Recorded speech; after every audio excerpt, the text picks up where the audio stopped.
retirar ahorita el retorno. Les decía que en alguna ocasión yo hablaba con alguien y él me decía, vea, es que Dios, decía, yo no creo que Dios vaya a hacer que fulano de tal, y me citó a una persona que había sido muy religiosa, pero que no se había convertido, nunca se convirtió al Señor, pero era fiel digámoslo, en su religión. Y la persona me decía, yo creo que esa persona, Dios también la va a salvar. Aunque no haya sido cristiana, aunque no haya vivido la vida cristiana como la Biblia dice, aunque no haya sido bautizado o bautizada en el nombre de Jesús. Pero él decía, pero yo creo en un Jesús que sí la salva. Yo creo en un Jesús que no le ve problema a eso. Entonces, ese no es el Jesús de la Biblia. Escúcheme bien, ese no es el Jesús de la Biblia, porque el Jesús de la Biblia, Él establece unos parámetros. Y ahora yo tengo que entender si el Jesús de la Biblia estaba metido en los apóstoles o si realmente ellos lo que hablaban era el pensamiento de su imaginación. O sea, ellos lo que estaban hablando era la revelación que les había sido dada de parte de Dios, o simplemente ellos hablaban por hablar.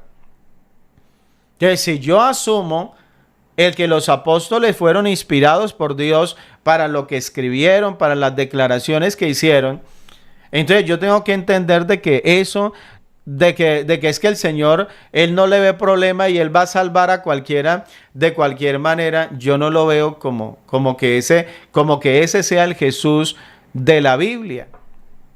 ¿Sí ven? De pronto el Jesús que muchos tienen es un Jesús donde es muy permisivo, donde no le ve problema, donde usted puede servirle como quiera. Un Jesús que no exige. Ese pudiera ser el Jesús en el que muchos creen. Pero cuando usted va a la Biblia, usted se da cuenta que el Jesús de la Biblia es un Jesús que exige. Es un Jesús que le dice al hombre, le dice, sí, yo veo esto y aquello y lo veo que es bueno, pero esto otro está mal. Y esto que está mal, si tú no te arrepientes, pues vas a perderlo todo. ¿Sí? Ese es el Jesús de la Biblia. El Jesús de muchos es, no, hermano, eso no hay problema, eso hagámoslo de cualquier manera. Entonces, el creyente necesita, escúcheme bien, el creyente necesita conocer a Dios. De ahí que la importancia de estudiar la palabra. De ahí de la importancia de detenerme yo a contemplar y a saber y a entender. ¿Sí ven? Yo he aprendido algo estos días con los niños. Cuando nosotros vamos hacia el colegio con ellos en el carro, pues uno de los juegos que a veces hacemos es el descubrir. Entonces ellos comienzan, bueno, adivina papi el animal.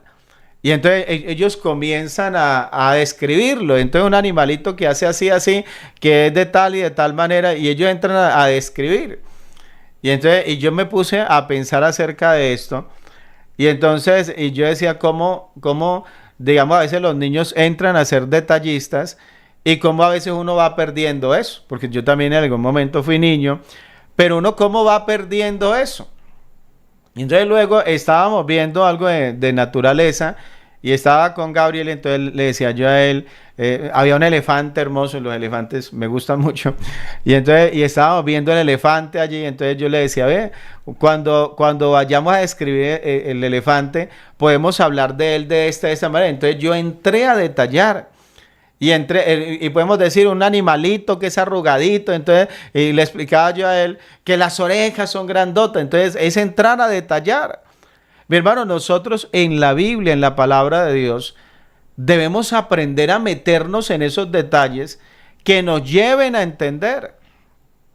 Porque es que si yo no lo hago, hermano, el otro me presenta a otro Jesús y yo creo que es el mismo del que a mí me han hablado. Es el mismo, hermano, es el mismo que adoramos en la iglesia. ¿Por qué razón? Porque ni siquiera conozco cuál es el Dios que tenemos nosotros. ¿Quién es el Dios nuestro? Yo no he entrado tal vez a detallarlo. Yo no he entrado a entenderlo. Por eso Dios decía allá en el Antiguo Testamento, no se alabe el sabio en su sabiduría, el rico en su riqueza, el valiente en su valentía. Se alabes en esto el que se hubiere de alabar. ¿En qué? Dice, en entenderme y en conocerme. Y entonces es el quedarse usted frente a Él, mirándolo, entendiéndolo, conociéndolo a Él. Hermano Jairo, pero yo ¿cómo puedo conocer a Dios? ¿Cómo lo puedo ver? Jesús es la imagen del Dios invisible. Escúcheme eso, Jesús, Él es la imagen del Dios invisible. Cuando yo estoy viendo a Jesús, estoy viendo al mismo Dios, estoy viendo cómo actúa Dios. Una mujer llega con una necesidad, con un problema, pero no era para ella la bendición, porque no pertenecía al pueblo de Israel y el Señor fue claro, soy enviado a las ovejas de la casa de Israel. Pero la mujer suplica, pero la mujer se humilla.